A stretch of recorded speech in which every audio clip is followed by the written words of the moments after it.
Why don't we start just by having you introduce yourself and your role in the band? My name is Brian Sheehan. I do vocals in Fell Ruin.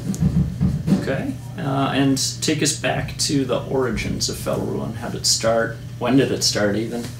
They got together in, I think, the fall of 2013. And two of them were in a previous band, Flesh Eating Flesh.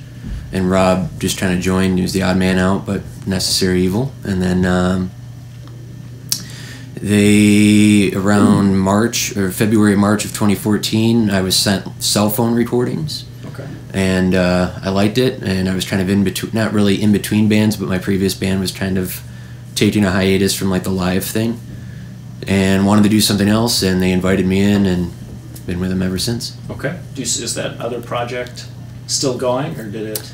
It's yes and no. Like, it's not over with, but it's kind of unfortunately at this point it's going to be a studio release. So. Okay. Can I? What is that? Scorn Deity. Okay. All right.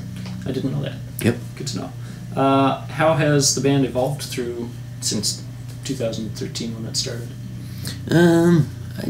I'd just say like the natural progression of like four people that have been playing together for a couple years. You get comfortable, start, your writing style changes. I mean, I can't speak for them. I'm kind of like the last man in. Okay. As far as I sit there and be like, yeah, that sounds good, that doesn't, kind of thing. But unfortunately, as far as actually contributing to the songwriting and structure of it, I'm the last man in there. So. Okay.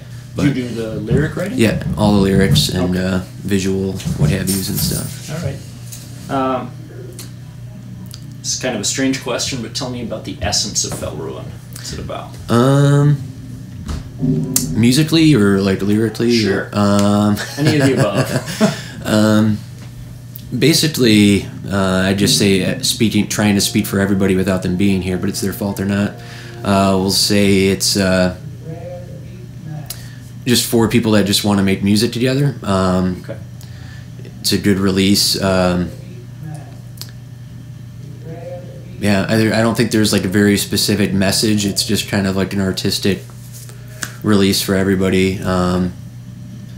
No expectations. I don't want to say we don't have goals because that's kind of a shitty thing to say, but we don't have any unnecessary expectations for ourselves where we're not stressing out too much about shit we shouldn't, We're like, oh, we should be here by now, or we should be doing this by now. Every time, we get together, whether it's just for practice or it's for a show or even just releasing an album, that's the ultimate goal, is just writing and recording and releasing your art. Okay. So I don't know if that answers the essence thing. Sure. But. Yeah. So To the Concrete Drifts came out in 2017. So far, how's it being received? Pretty good. I mean, like I said, any positive feedback is good feedback. Sure. Just as much as the negative. We get both of it. First time, having label support on this one, and that one's been awesome. We had Luciano from Italy. He's on I Voidhanger Records, and they put out the CD in digital formats. Super awesome product. He did awesome with that. And then Rachel with Graven Earth. She did the cassette version. She's from Denver. Okay. Again, super awesome presentation. Took care of everything on that regards, and it's been pretty cool. And are you guys happy with the result musically? Yeah, I mean, you always, anytime you record something or work on anything, then it goes with like anything outside of music. There's always like, oh, I wish I would have done this differently or this better. But eventually, it gets to a point where you don't settle. You just, this is good. I'm comfortable with this being out. I'd say, yeah, we're definitely comfortable with it. Tell me about the writing process, recording, production for To the Concrete Drifts. Well, again, for them, they. I've been in many bands where it's like, actually has the capabilities to everybody sit on their own and actually like record, whether it's through Pro Tools or Sonar or some other program, and write and record their parts and show them, and to program drums or what have you. And this is just genuinely, four people that just get into a room, and people will work out riffs, like Rob and Jeff will work out riffs and stuff, and even August plays drums. He'll play stuff on a keyboard or something like that just to sound out like a melody or a part, and they'll do it in guitar.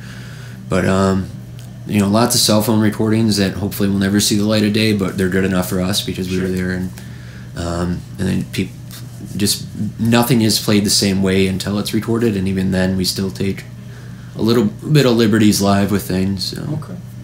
And so is the lyric writing, does that come last after you hear the music? I've always done with everything, with the other bands, I've never been able to like sit in a room and like do it to music. Okay. It's always been like lyrics have always been written separately, and then I will go back to a song and change them and rewrite them to piece to the song, if that makes sense. Okay, It's never just been I don't know, get too focused on the articulation and not articulation, but the patterns and the way things sound as opposed to the content. Like the content's very important to me, Sure. to an extent. So it's always been the primary as opposed to the other way around. All right. So speaking of lyrics, what are some of those themes in that content? It's on the album in particular.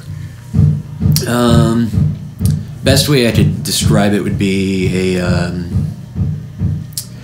just a surreal horror original narrative. Okay.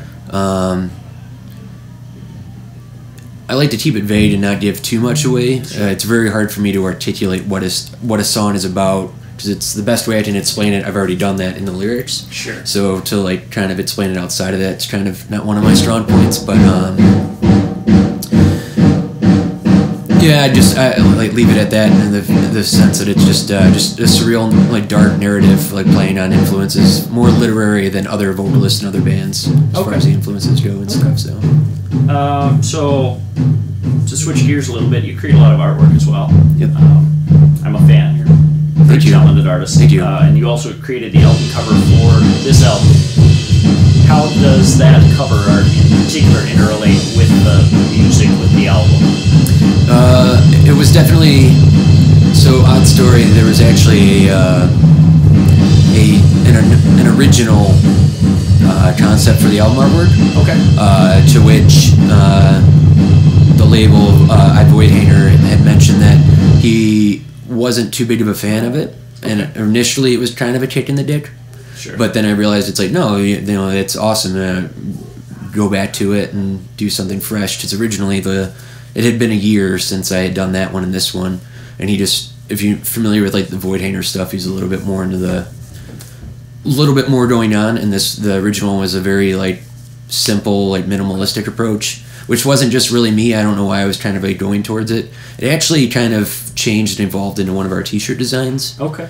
But it kind of plays on the lyrics. Again, it's really hard for me to like kind of articulate about, but just kind of that surreal, dark, kind of psychedelic kind of narrative and stuff. Okay.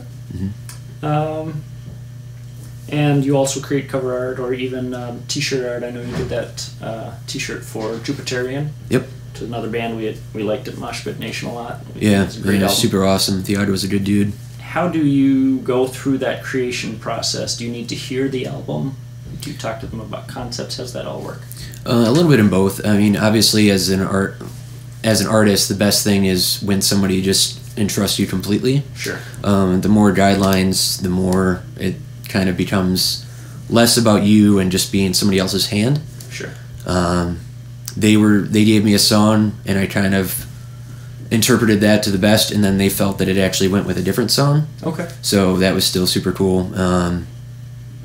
Yeah, the best projects are when it's from a band you like a lot and they're super entrusting. Like usually it's I like to listen to their music, and if I'm not really a fan, it's like money's good, but at the same time it's Sure. Yeah.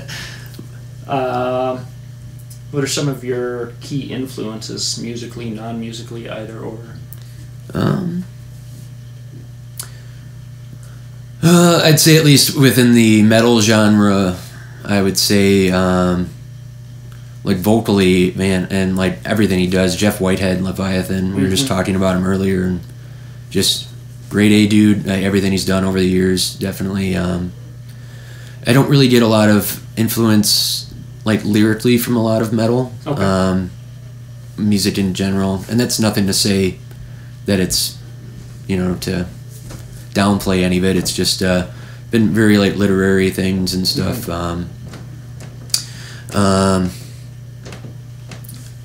I guess without giving too much away lyrically, this one's been a little bit more of the I hate to use the word like spaghetti western and like Okay. you know Dark Tower and stuff like that, but it's got this kind of revenge, ultimate goal, kind of seeking this thing, kind of narrative, and yeah. So you know things like Stephen King, even like the old like dare I say Lovecraft and Poe, Okay. and like their way of like writing and articulating. No sentence is complete with at least 5 or 6 adjectives, and Sure. you know very descriptive writing, and Okay. What's next for Felruin? writing the new one. Writing the new one? Okay. We're about, without, you know, again, nothing is done until it's been recorded, but we're about 3 songs done with the new one, Okay. which is about a half hour's worth of material for us. Okay. Other than that, planning a couple like weekend things, weekend tours and stuff like that. Nothing too extravagant, but Cool. yeah. We'd love to see you up in Grand Rapids sometime. Yeah, we tried, but it fell through that one time, but we haven't given up yet. So, Okay. Yeah. And last question, what else should we know about the band? What have I missed? What's important? What's that? What have I missed? What's important? I'd say you touched on all of them. Okay. Fell Ruin. Yeah. All right. Well, thanks very much for your time. Yeah, thank you. All right. Pleasure to finally meet you, man. Yeah, you too. Yeah.